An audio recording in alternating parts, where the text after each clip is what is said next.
जब हम कोरोना से लड़ रहे थे, जब हम भ्रष्टाचार और बेईमानी से लड़ रहे थे, तब ये लोग भारतीय जनता पार्टी के खिलाफ साजिश रचने का कार्य कर रहे थे, सरकार के खिलाफ साजिश रचने का कार्य कर रहे थे। और आज जनता जनार्दन ने अपने जनादेश के माध्यम से उन सबको एक बार फिर से सबक सिखा करके उनकी बोलती बंद करने का काम किया है। ये जीत की हुंकार है। भगवा रंग में रंगी उत्तर प्रदेश बीजेपी की बम्पर जीत का जलसा। योगी आदित्यनाथ ने साबित कर दिया कि वो सूबे के सबसे बड़े नेता हैं। ये जीत योगी आदित्यनाथ की जीत है। आज के हमारे इस वीडियो में कहानी महंत अवैधनाथ के शिष्य और दत्तक पुत्र योगी आदित्यनाथ के मठाधीश से दूसरी बार मुख्यमंत्री बनने के सफर की है।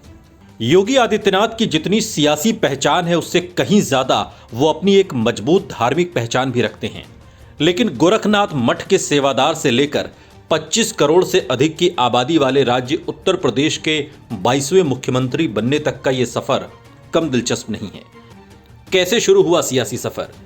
जिस गोरखपुर सीट से योगी आदित्यनाथ 5 बार भारी मतों से जीतकर लोकसभा पहुंचते रहे, उस सीट पर पहले महंत अवैधनाथ की तूती बोलती थी। यह यूं कहिए कि गोरखपुर संसदीय सीट के केंद्र में था गोरखनाथ मठ, जिसके मुखिया थे महंत अवैधनाथ, और बाद में इसी मठ की कमान योगी आदित्यनाथ को मिली थी। पहले मठ फिर सीट। महंत अवैधनाथ के उत्तराधिकारी योगी आदित्यनाथ जब साल 1998 में पहली बार गोरखपुर से बीजेपी के टिकट पर लोकसभा पहुंचे, तब उनकी उम्र महज 26 साल थी। इसके बाद 1999 का लोकसभा चुनाव जीते। फिर 2004, 2009 और 2014 में 5वीं बार 2 लाख से ज्यादा वोटों से चुनाव जीतकर लोकसभा पहुंचे। कब कब विवादों में घिरे योगी आदित्यनाथ। योगी आदित्यनाथ बीजेपी के फायर ब्रांड नेता कहे जाते हैं। एक ऐसे नेता जो अपनी विचारधारा को बिना किसी लाग लपेट के कहने का मादा रखता है। साल 2002 में हिंदू युवा वाहिनी बनाने वाले योगी आदित्यनाथ बीजेपी में हार्डकोर हिंदू वोटर का सबसे विश्वसनीय चेहरा माने जाते हैं। शायद यही वजह है कि बीजेपी अपने मंच से जब 80 और 20 का फर्क समझाती है तो उसका चेहरा योगी आदित्यनाथ होते हैं। लेकिन योगी आदित्यनाथ की ये फायर ब्रांड तेवर वाली छवि यूं ही नहीं बनी, बल्कि इसमें कुछ विवाद भी जुड़े हुए हैं, जिसने उन्हें वक्त बेवक्त तराशने का काम किया है।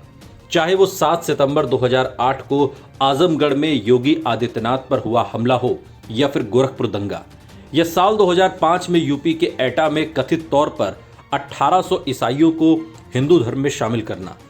इन विवादों ने योगी आदित्यनाथ के कद को समय के साथ लगातार बढ़ाया है।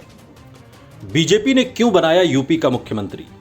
ये हिंदू फायर ब्रांड नेता के तौर पर उभरते योगी आदित्यनाथ का ही कमाल था कि साल 2017 के विधानसभा चुनाव में जब बात मनोज सिन्हा पर आकर खत्म हुई लगती थी, तब अचानक से योगी आदित्यनाथ का नाम यूपी की सत्ता के कैनवास पर उभर गया था।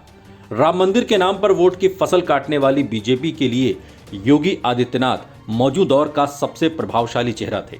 लिहाजा दिल्ली से मोदी शाह की हरी झंडी के साथ ही जब रविवार के दिन 19 मार्च साल 2017 को लखनऊ के कांशीराम स्मृति वन में योगी आदित्यनाथ ने मुख्यमंत्री पद की शपथ ली। मैं आदित्यनाथ योगी ईश्वर की शपथ लेता हूं कि तभी से दिल्ली की लुटियंस जोन और लखनऊ का मीडिया मोदी योगी कहने लगा था। ये शब्दों की वो जादूगरी थी जो बीजेपी में अब से पहले मोदी शाह से शुरू होती थी और मोदी शाह पर खत्म। लेकिन मोदी योगी का राग अतिशयोक्ति नहीं है। यह 80 लोकसभा सीटों और 403 विधानसभा सीटों वाले उत्तर प्रदेश का कमाल है, जिसके मुखिया योगी आदित्यनाथ हैं। क्योंकि हैवीवेट स्टेट है, जिसके बारे में सियासी पंडित अक्सर कहते हैं कि दिल्ली का रास्ता यूपी से होकर जाता है, यानी यूपी का मुख्यमंत्री आने वाले समय का प्रधानमंत्री हो सकता है। भविष्य का तो पता नहीं, मगर इतिहास यही कहता है। इस वीडियो पर आपकी क्या प्रतिक्रिया है, कमेंट सेक्शन में हमें जरूर बताइएगा। साथ ही देश और दुनिया की तमाम बड़ी खबरों के लिए देखते रहिए आज तक।